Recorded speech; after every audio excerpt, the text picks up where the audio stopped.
Thanks a lot, David. And of course, you're behind who is the initiative that sort of led to the creation of a center. It's really a partnership with Citi. I'm with the finance group at the business school, and the center is inside the business school. The center is called, it's a FinTech center, but we're mostly focusing on the fin part, but we need to understand what the technology is.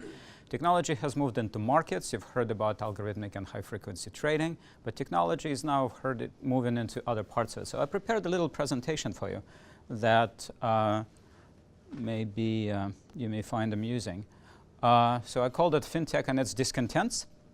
The issue is that I'm a financial economist. You know, I'm trained as a financial economist. I understand bits about technology, bits about regulation.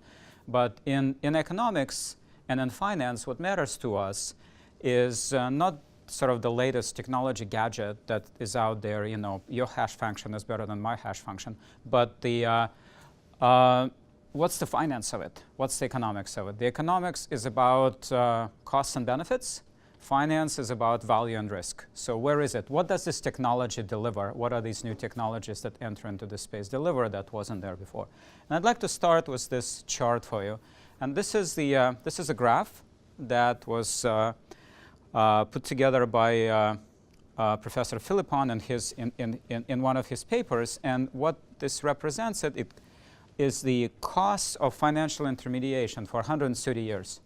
And as you can see, it's pretty much a flat line around 2 cents per dollar, which is kind of amazing. Over the last 130 years, it costs 2 cents to create and maintain $1 of an intermediated asset.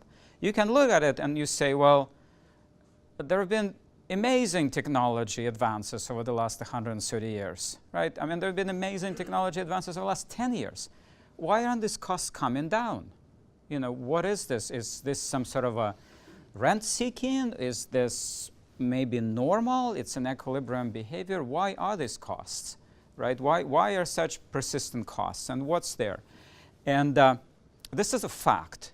It's an empirical fact that we're looking at. And if any of you have been engaged with FinTech in one way or another, you've heard that a lot of the thinking in FinTech is about cost reduction. How can we bring in technology to reduce costs?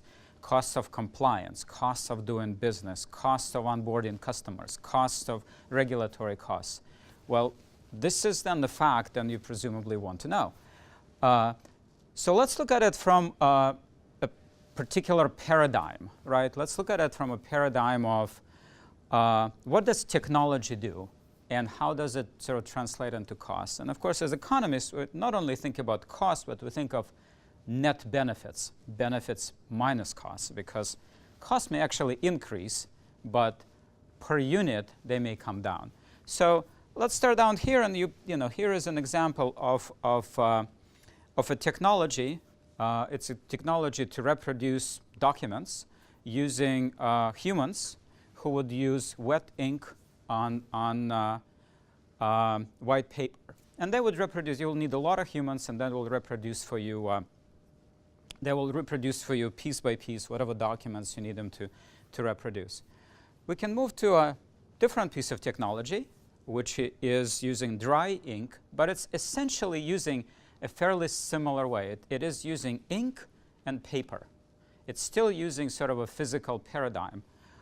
It can now do it a lot faster, differently. You don't need specialized skills and a lot fewer errors, but it's similar technology. Then you can move, actually, the technology where Xerox is known for something called Xerox PARC, which is Palo Alto Research Center. Palo Alto Research Center is where the computers as we know them, with the user interface, graphical user interface that you know it, have been developed. It is actually there where Steve Jobs observed that and moved on and created Apple and that sort of thing. So this paradigm is different. Now, it actually is not, it looks like it's ink on paper, but it's actually a digital representation of ink and paper. You can convert it into a printout, which is ink on paper, but you don't have to, right? It's now a digital representation of some, it looks to you like it's ink on paper, but it ain't. And then from that, you can create a very different kind of protocol. This is one of the drawings that was created in the 70s that basically describes the Ethernet, the local area network in which computers could be connected in some way. Computers and other devices could be connected. This digital representation gives rise to that. That representation never gives rise to that. And so issues that we're now looking in finance in terms of costs and benefits is that paradigm where we now have assets, value, trust being digitally represented. And this digital representation gives rise to potentially very new distributed phenomena. On the technology side, as you will hear from some of my colleagues, there are tremendous advances have been made in digital identity, crypto technologies, various mechanisms that make it all together in the form of a protocol. On the finance side, we're still quite a bit behind, and that's why we have the center. We don't really have sort of deployed research on the finance side. What does it really mean? How does this translate into a digital representation, technology sort of solution, translate into new business models, new ideas? What does it change on the finance side? It reminds me of the early days when I started working on algorithmic and high-frequency trading in 2008. A lot of my colleagues in the profession said, well, algorithmic trading is the same as human trading. It's just now been automated. Now that several years have passed and a number of people have been looking into it, the paradigm has shifted. Algorithmic trading is kind of like human trading because the basic strategies, market making, arbitrage, automated execution, are kind of similar, but there's a very important technological dimension, which is latency, which is much, much wider distributed compared to humans. Humans are approximately equal in speed, especially on the trading floor where they sort of self-select. In terms of algorithms, they're not. And this latency dimension gives rise to flash crashes, gives rise to all sorts of interesting phenomena that popular books have been written, popular movies have now been just sort of described. It's a new phenomenon. It's different. It's not the same. And that's where we need to get to on the FinTech side. What is not the same? What are the paradigms in finance that this technology brings? We're deploying in this research, we're collaborating with many of our colleagues at Imperial and at other universities. Most importantly, we need to learn from the profession. We need to have sort of dedicated partners with whom we work. And my colleagues on the corporate engagement will kill me for doing that. We're not looking just for money. We're looking for partnerships so we can learn from each other. We want to learn what institutionally is changing, not just like, okay, give us some money and we hire a couple of postdocs.